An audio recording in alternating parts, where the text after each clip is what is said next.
Hi, everybody. Welcome to Cover the Spread here for Wednesday, July 30th, 2025. Hey, if you're new to Cover the Spread, welcome aboard. Glad to have you. Make sure you hit that subscribe button and, hey, flip on that notification bell. That way you get notified when this video drops and you can get the best of the number with us. As we always do, we'll chat with the cappers and we'll get to the plays we got covered on the diamond for you. 3 plays we're looking at. We'll head on over to Al to get us started here in this one today. How you doing, Al? Yeah, doing pretty good. Starting to turn things around here, so I'm happy for that. Happy to be sharing some winners again with everybody, and looking forward to hopefully giving out some more winners. That's what we're here to do.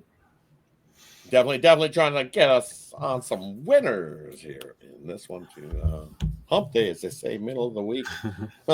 So let's try to find some winners on hump day. I don't know where Ramon. How you doing, buddy?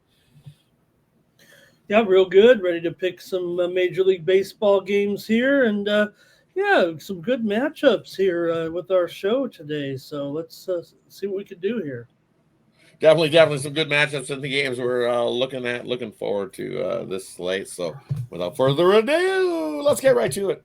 We're looking at the Cubs taking on the Brewers. This has been a great series so far, and it continues here. This is Ramon's game. He's going to get us started.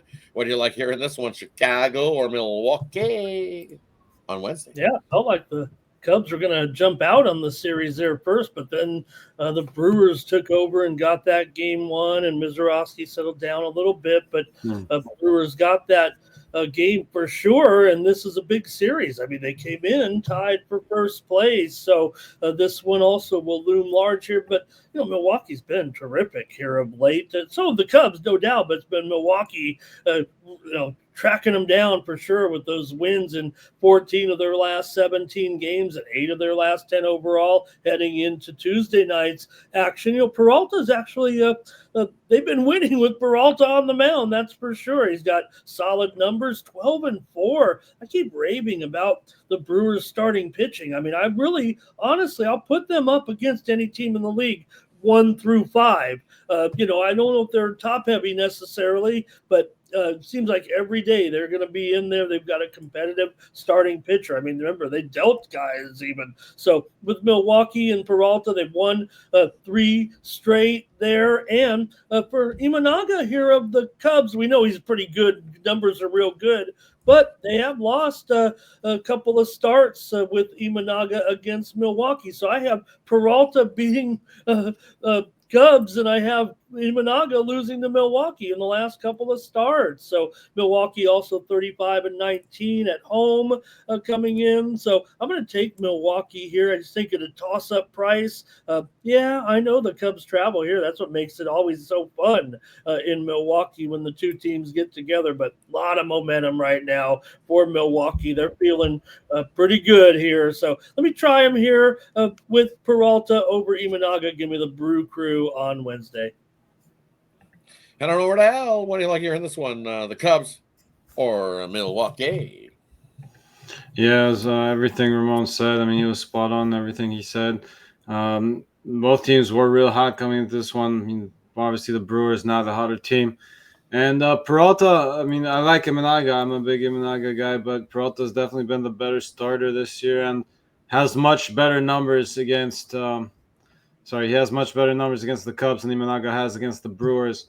So you got to love that, too, for Ramon's look there. Could look at the Brewers' first 5 there as well, just to give everybody another look. But I think that Imanaga, despite being hit a little bit by this lineup in the past, I think he does well enough to keep this number under the total. I'm expecting Peralta to have a big part in that under as well. But I think he kind of slows down these Cubs, and Imanaga is just enough to keep us under this total. Yeah, for me here in this one, I'm leaning in the Hal's way direction. I like the under here in this one. We've seen this actual same matchup already once this year in the same ballpark, and it was a 4-0 Brewers win. But in that first 5, both of these pitchers dealt in that game, and we see no runs in the first 5 in that 4-0 win for the Brewers earlier back in May of this year. Freddie got the W in that one, and we got an under in the first 5, so that's where I'm heading. Give me the under first 5. I think Imanaga and Freddie Peralta here. Deal. These 2 pitchers have been on, so give me the under first 5. And this one Also, if you really want to make a note, you can look at Freddie. He's looking for his third W against the Cubs this year as well, because he's already got another start he made, but it was against Tyone on the bump against the Cubs. And hey, guess who took the W in that? Was Freddie in that one. So hey, that bodes well for the Brew Crew going.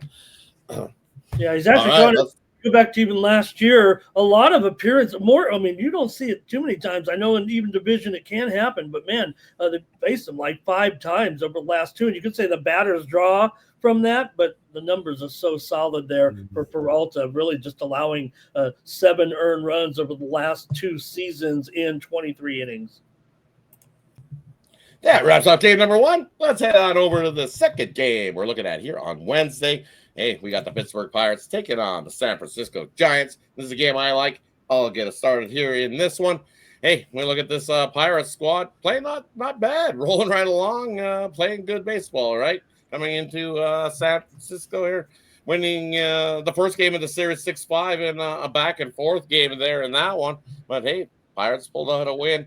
We're looking here in this one. Giants, I think the Giants have the edge. They're on themselves a nice little losing streak with Tuesdays pending as we're heading into Wednesday.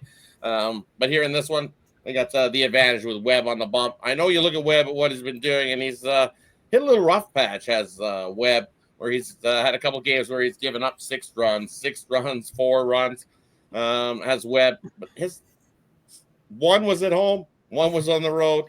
His numbers at home have been absolutely money, and I expect a good start here from Webb in this one, especially his last. You see what he's done against the Pirates. His last time he faced the Pirates was last year in May. Went 6 innings, gave up 6 hits, couple earned runs. Expect to have a good start here against this Pirates squad. And aside from the Pirates, hey, you got Mike Burrows going. And same thing for Mike Burrows. You see his elevated ERA. His last couple starts, though, hey, give it to him against the White Sox. Had a half-decent outing, went 5 innings, gave a few hits and only 2 earned runs in that outing. And then his next time up was in a pitcher's duel, went 6 innings. So Burrows hasn't been bad, but I expect a little bit of regression because we've seen Burrow at times where he's had a couple games where he's given up a few runs. Just going a couple games back, he got 5 hits, home run, a few walks. That's when he gets himself in trouble, is when he gets himself in trouble with the walks, and I think he does here. I like the Giants here in the spot. Giants in game 3 of a series have been money this year. 19-9 game in game 3 of a series. I think this is a spot that I'm going to back Webb and the Giants and company. I think they win by 2+. So give me the San Francisco Giants to win this on the run line here in this one on Wednesday. Head on over to Al. What do you like here in this one? Pirates or San Francisco on Wednesday?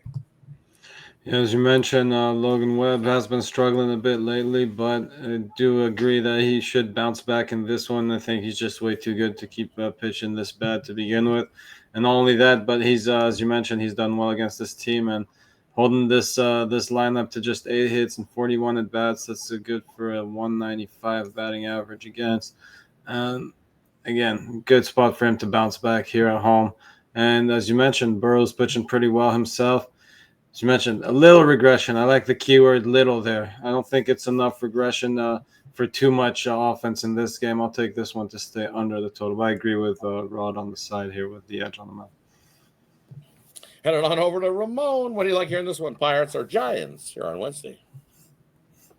Yeah, for sure, because the Giants just aren't hitting is what the problem it feels like for me right now. It was all fine and dandy when Devers first came over, but now all of a sudden with this stretch of games, they had lost 10 of 12 heading into Tuesday night's action. And yeah, the Bucks have picked it up. They had that little winning streak. They're probably playing some of their best ball of the year right now.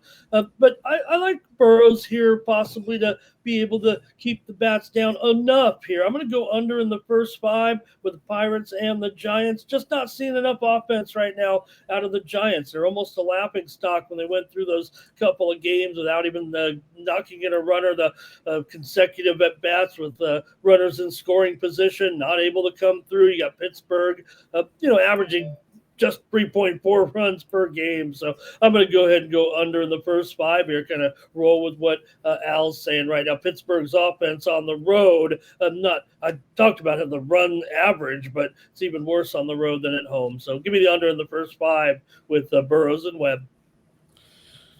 That wraps up game number 2 we're looking at. Let's head on over to the third game and to finish Wednesday's slate. We got the Dodgers rolling in this one.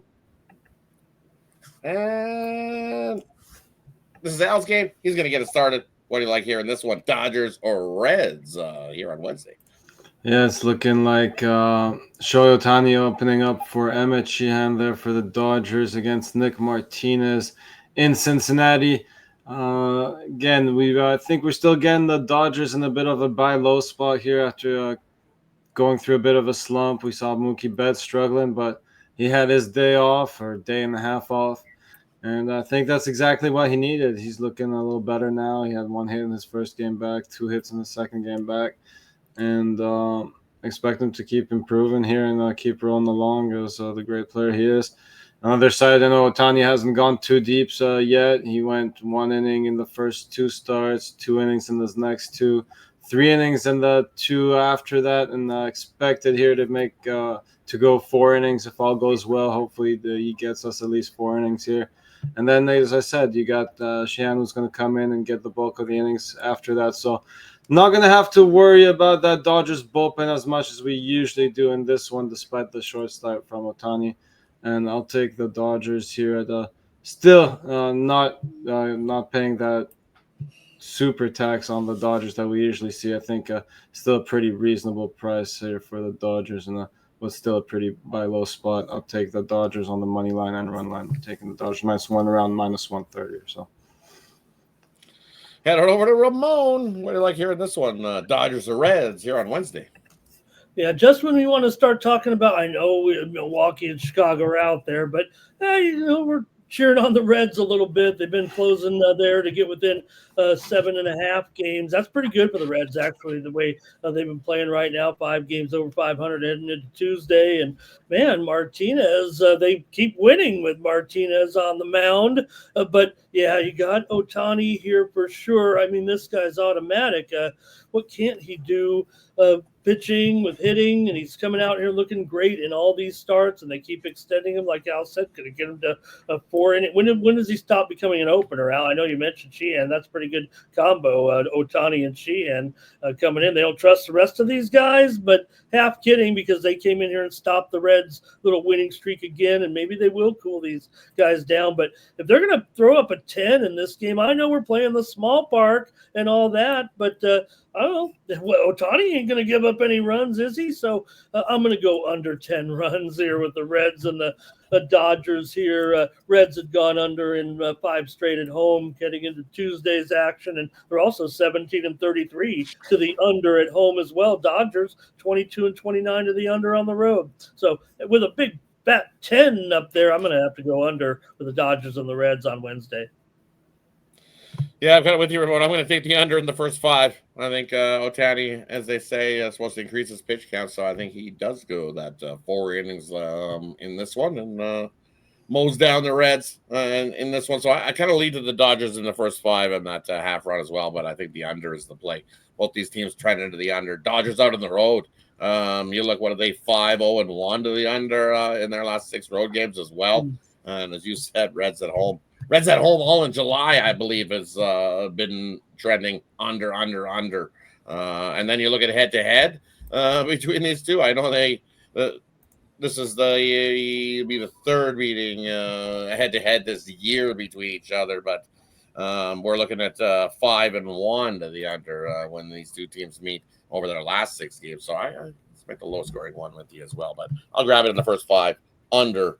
I think both starters have a good start here in this matchup.